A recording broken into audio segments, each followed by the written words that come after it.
আমরা বীজগণিত সমীকরণের থেকে আমরা সরাসরি আমরা x plus 1 divided by x, x minus 1 divided by x এই প্রশ্নগুলো আমাদের অনবরত দেখা যায়। আমরা অতি সহজেই অনলি 3 সেকেন্ডের মধ্যে আমরা এর অ্যান্সারটা আমরা করতে পারবো। যে সমীকরণটি দেওয়া থাকবে যে x সমান হলো 13 প্লাস হলো 2 প্লাস রুট 42। যদি এই সমীকরণ দেওয়া থাকে আমাকে প্রথমে দেখতে হবে যে দুইটির বর্গে অন্তর যদি আমাদের 1 হয়, অর্থাৎ হলো 13 এর উপর স্কয়ার করলে 169 হয়। আবার 2 রুট 42 এর উপর যদি আমি বর্গ করি তাহলে আমি পাবো হলো 168।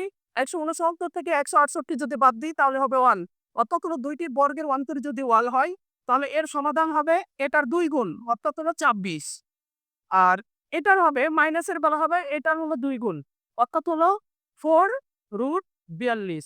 এইরকম করে তোমরা অতি সহজেই যেমন হলো এটা আমরা করতে পারি 11 2 30 এইরকমও তোমরা অতি সহজেই করতে পারবে। ধন্যবাদ।